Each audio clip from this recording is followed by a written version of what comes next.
আমি পেকুয়া থানায় officer in charge হিসাবে গত 8ই ডিসেম্বর যোগদান করি। আমি যোগদান করার কিছুদিন পর জুবেদা বেগম নামে একটা মেয়ে আমাদের থানায় আসে, সেন্ট্রির সাথে উচ্চবাচ্য করতেছে, অশ্লীল গালিগালাজ করতেছে। তো আমি শুনে তাকে আমার অফিসে ডেকে আনলাম, ডেকে এনে জিজ্ঞেস করলাম কী বিষয়, আপনি কী জন্য আসছেন? তো সে বলল আমার একটা মামলা আছে পল্লব স্যারের কাছে, পল্লব স্যার আমার পক্ষে রিপোর্ট দিচ্ছে না। তো কী মামলা? তাকে জিজ্ঞেস করলাম। মামলাটা হচ্ছে, সে একজন মৃত ব্যক্তিকে তার বাবা দাবি করে, তার ওয়ারিশ হিসাবে তার মৃত বাবার কাছে জমি পাবে মর্মে বিজ্ঞ আদালত একটা মামলা দায়ের করেন। সে মামলাটা বিজ্ঞ আদালত এসিলেন পেকুয়াকে তদন্ত রিপোর্ট দাখিল করার জন্য নির্দেশ দেন। এসিলেন মহোদয় এটা তদন্ত করার জন্য ইউনিয়ন ভূমি সহকারী কর্মকর্তা জনাব মাহমুদুল্লাহ সাহেবকে দায়িত্ব দেন। উক্ত বাদী জুবেদা বেগম এই তদন্তের কর্মকর্তার অফিসে গিয়ে ওখানে উগ্র আচরণ করেন এবং তার বাসায় গিয়ে উচ্চবাচ্য করেন, উগ্র আচরণ করেন এবং তাকে ধর্ষণের মামলা দিবে মনে হুমকি দেন। তখন মামলার তদন্ত কর্মকর্তা এই মামলা তদন্ত করার জন্য অপরাধ প্রকাশ করেন। এসিলেন মহোদয় পরবর্তীতে ভূমি অফিসের সার্ভেয়ার জনাব ইউনুস মিয়াকে দায়িত্ব দেন। ইউনুস মিয়ার সাথে এই বাদী একই আচরণ করায়, অশ্লীল খারাপ আচরণ করায় উনি তদন্ত রিপোর্ট দাখিল করেন নাই। পরবর্তীতে বাদী বিজ্ঞ আদালতে গিয়ে একটা আবেদন করেন মামলার তদন্তের কর্মকর্তা পরিবর্তনের জন্য। বিজ্ঞ আদালত মামলাটি পরবর্তী তদন্ত কার্য সম্পন্ন করার জন্য অফিসার ইনচার্জ পেকুয়া থানাকে নির্দেশ দেন। অফিসার ইনচার্জ পেকুয়া থানা মামলাটি তদন্ত করার জন্য এসআই পল্লবকে দায়িত্ব দেন। এসআই পল্লব বরাবরই অনেকে বলেছেন যে আপনার ওয়ারিশ সনদপত্র সংগ্রহ করে জমা দেন এবং আপনার জন্ম নিবন্ধন বা জন্ম তারিখ বা স্কুলের কোনো সার্টিফিকেট আছে কিনা আপনি জমা দেন। বাদী তার আর্জিতে উল্লেখ করছে তার জন্ম 2004 সালে এবং তার যে স্কুলের এসএসসি স্কুলের সার্টিফিকেট ওইখানে লেখা আছে জন্ম তারিখ 2004। তদন্তকালে জানা যায় যে তার মায়ের সাথে ওই ভদ্রলোকের বিবাহ বিচ্ছেদ হয় 1997 সালে। 1997 সালে বিবাহ বিচ্ছেদের পর 2004 সালে সে জন্মগ্রহণ করছে। তাহলে ওই মৃত ব্যক্তি কীভাবে তার পিতা হয়?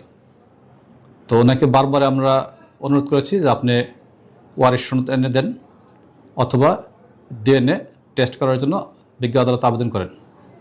উনি সেটা না করে আমাকে এবং আমার এসআই তদন্ত কর্মকর্তাকে বারবার উত্ত্যক্ত করতো, মোবাইল ফোনে বিভিন্ন হুমকি দিত, অশ্লীল ভাষায় গালিগালাজ করতো।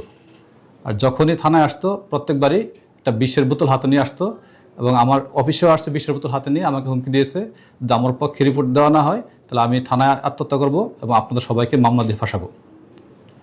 এ বিষয়ে আমাদের থানায় 5টি জিডি হয়েছে এবং আমরা ঊর্ধ্বতন কর্তৃপক্ষকে বিষয়টা জানিয়েছিলাম।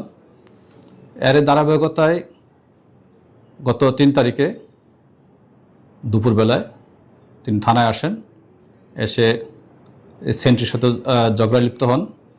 এসআই পল্লবকে দেখে তাকে অশ্লীল ভাষায় তার বাবা মাকে তুলে, তার বংশ তুলে গালিগালাজ করতে থাকে।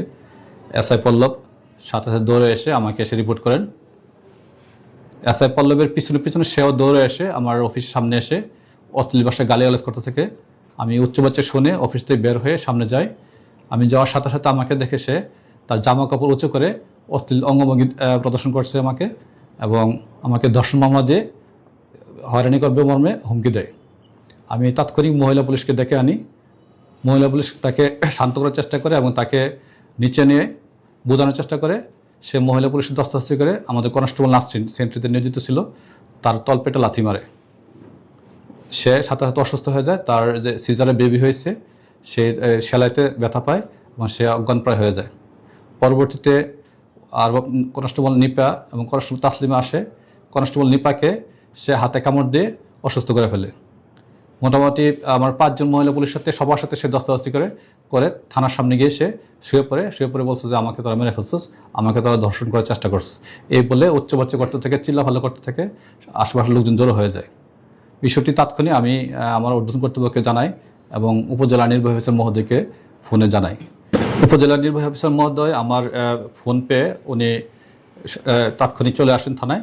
এসে দেখেন যে ওই জুবেদা বেগম এবং তার মা দুইজনে আমাদের নারী পুলিশের সাথে অশ্লীল ভাষায় গালিগালাজ করতেছে, তাদের সাথে দস্তাদস্তি করতেছে এবং উচ্চবাচ্য করতেছে, নিজের কাপড় নিজে উপরে খুলে ফেলতেছে এবং নিজের মাথা নিজে ওয়ালে এভাবে ঘেঁষে নিজেকে নিজে আহত করছে।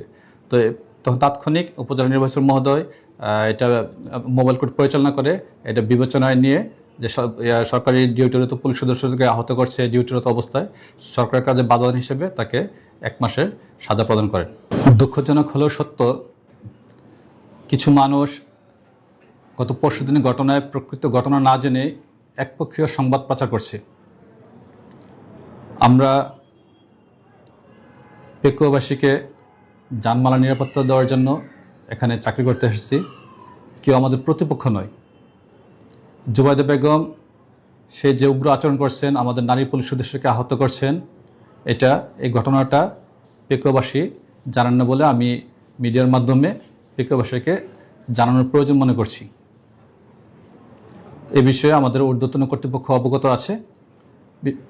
মূলত জুবাইদা বেগমের যে অনৈতিক আবদার, সে অনৈতিক আবদারটা আমরা রাখতে পারিনি বলেই সে আমাদেরকে পুলিশকে ভিকটিম বানাচ্ছে এবং আমাদেরকে অপবাদ দিয়ে আমাদেরকে বিভিন্নভাবে হুমকি দিচ্ছে।